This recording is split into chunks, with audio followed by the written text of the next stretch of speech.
అనగనగా ఒక అందమైన పల్లెటూరిలో దసరా పండుగ అంటే ఎంతో ప్రత్యేకం. ఆ పండుగ వచ్చిందంటే ఊరు మొత్తం ఆనందంతో కళకళలాడుతుంది. ఇళ్ల ముందు రంగోలీలు, వీధులలో దీపాల వెలుగులు. ప్రతి ఒక్కరి ముఖంలో ఆనందం కనిపిస్తుంది. కాని ఆ ఊరికి ఒక ప్రత్యేకమైన సంప్రదాయం ఉంది. దసరా రోజు కోడళ్లందరికీ వంట పోటీ నిర్వహిస్తారు. ఈ పోటీ కోసం ప్రతి ఇంట్లో ముందుగానే ఏర్పాట్లు మొదలవుతాయి. ఆ ఊరిలో ముగ్గురు కోడళ్ళు చాలా పేరుగాంచారు. లక్ష్మి, సీత, రమ్య. వాళ్ళ ముగ్గురు వంటలో ఎంతో నైపుణ్యం కలవారు. ప్రతి వంటలో తమ ప్రత్యేకత చూపించేవారు. లక్ష్మి సంప్రదాయ వంటల్లో దిట్ట. సీత కొత్త రుచులతో అందరినీ ఆశ్చర్యపరుస్తుంది. రమ్య తన మనసుతో వండి అందరినీ ఆకట్టుకుంటుంది. ఈసారి జరిగే వంట పోటీలో ఎలాగైనా గెలవాలని వాళ్ళ ముగ్గురికీ చాలా ఆశ. ఆ ఉత్సాహం, ఆ పోటీ స్ఫూర్తి ఆ ఊరంతా ఆసక్తిగా ఎదురుచూస్తోంది.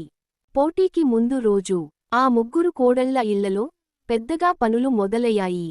లక్ష్మి తన ఇంట్లో పాయసం కోసం పదార్థాలు సిద్ధం చేసుకుంటూ నవ్వుతూ చెప్పింది, ఈసారి నా పాయసం రుచి అందరినీ ఆకట్టుకుంటుంది.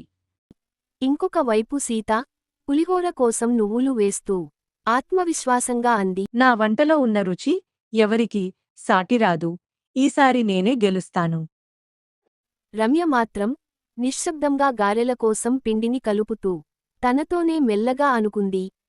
మనసుతో వండితే చాలు, ఫలితం తానే వస్తుంది. ఆ పోటీ కోసం ఉత్సాహం పెరుగుతూనే ఉంది.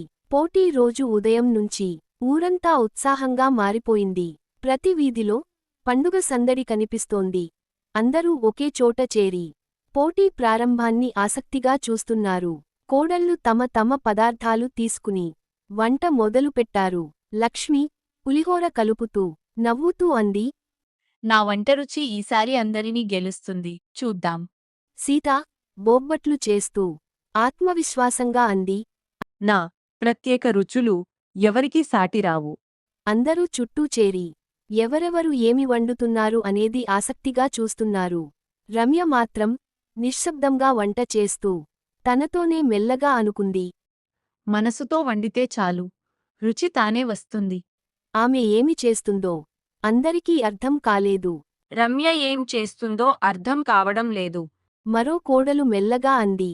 ఇంత నిశ్శబ్దంగా ఉంది, ఏదో ప్రత్యేకంగా చేస్తుందేమో. కాని రమ్య మాత్రం చిరునవ్వుతో ఎవరితోనూ మాట్లాడకుండా తన పని చేసుకుంటూనే ఉంది. ఆమె ముఖంలో ఉన్న ఆ నమ్మకం అందరినీ ఇంకా ఆశ్చర్యపరిచింది. వంటల సువాసనలు చుట్టూ వ్యాపించాయి. అందరూ తమ వంటలు పూర్తిచేసి సిద్ధంగా ఉంచారు. అంతలో జడ్జిలు అక్కడికి చేరుకుని ఒక్కొక్కరి వంట రుచి చూడడం మొదలుపెట్టారు. చాలా బాగుంది. సాంప్రదాయ రుచి అద్భుతంగా ఉంది. తర్వాత సీత వంట రుచి చూశారు. మరో జడ్జి ఆశ్చర్యంగా అన్నాడు. వావ్, కొత్త రుచులు చాలా బాగున్నాయి, నిజంగా అద్భుతం. చివరగా రమ్య వంట రుచి చూశారు. ఒక్క క్షణం అక్కడ ఉన్న అందరూ నిశ్శబ్దంగా నిలిచిపోయారు.